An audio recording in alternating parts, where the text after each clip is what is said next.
this is for Year 12 further. We're going to look at exercise 4C, question 8.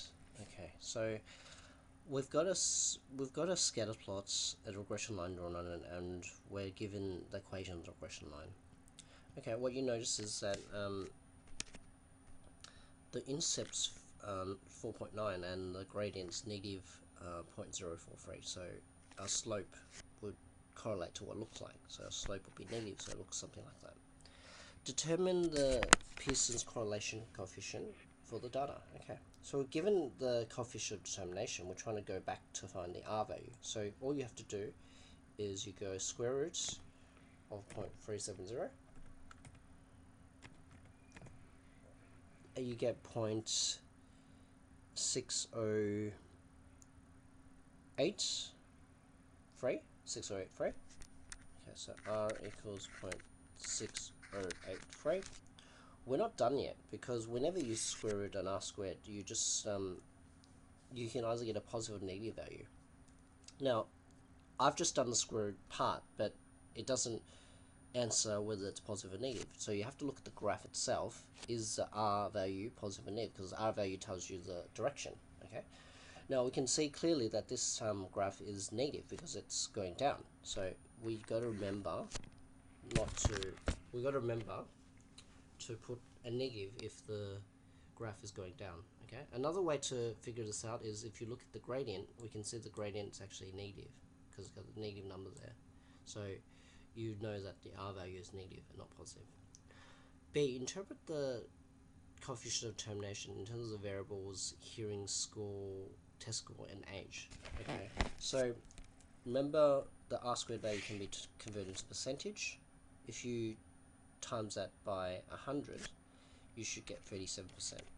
Okay, so you're saying, I'm not going to write it on here. I'm just going to verbally say what you meant to write. So the 37% of the variation observed in the test score can be explained by the variation in age. Okay, so you're essentially saying that what you're seeing in the scatter plot, 7% of the hearing test scores is actually explained by the age, basically. Okay. Part C, write down the equation of least squares regression line in terms of the variables hearing test score and age. Okay, so I'm not going to write that. I'm assuming everyone can do that. You're just replacing the y with hearing test score, and you're replacing the x with the age. Okay, so you're just rewriting that equation, the exact same equation, except you're not writing y or x. You're just replacing it with hearing test score and age.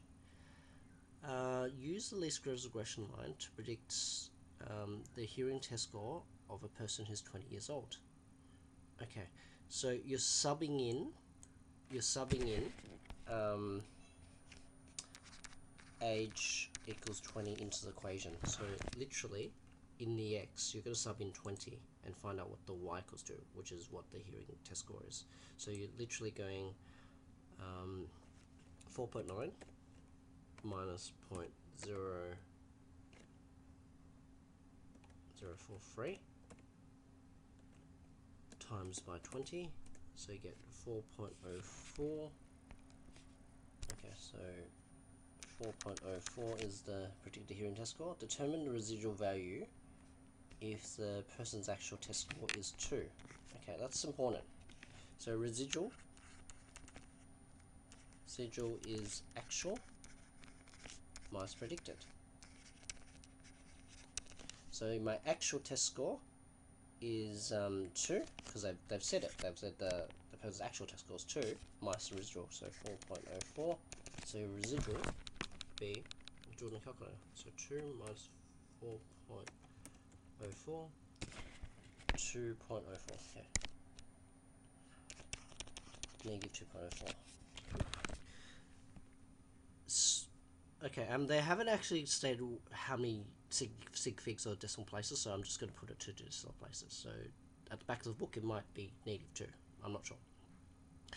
For part F, use the graph to estimate the value of the residual values for the ages of 35 years old and 55 years old. Okay, so we need to firstly find the predicted value of these two, and we need to find what the actual value is. The actual value actually can be found in the graph itself, because it tells you roughly what the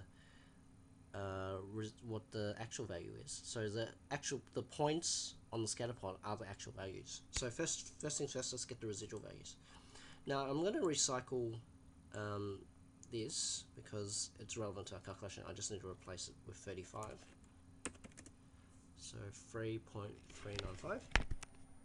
3.395 is our predicted, and 55. 55. 2.535. 2.535. These are predicted. So these are predicted. Now let's look at the actual value. So at 35 years old, at 35, so I'm looking at this point, at 35 and at 55 years old. Okay, so these 2 points. Alright, so at 35, the predicted is actually, that's 3.5.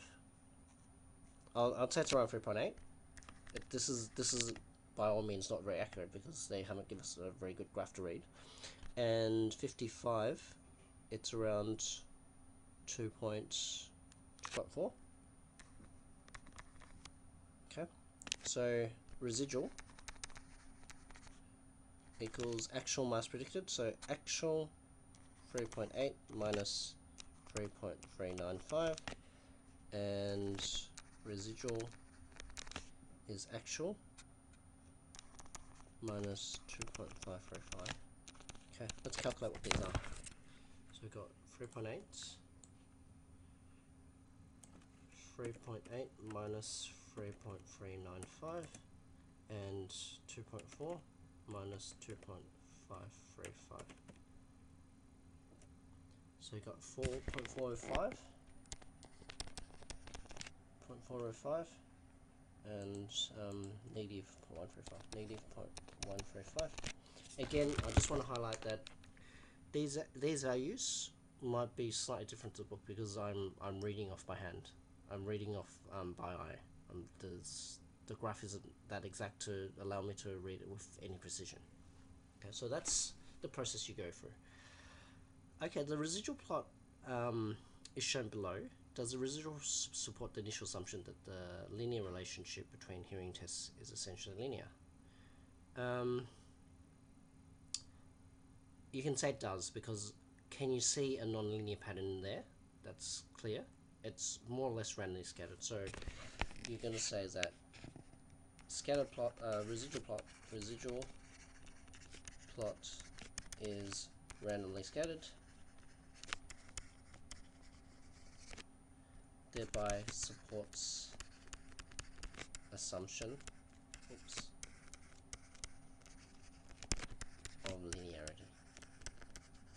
Okay.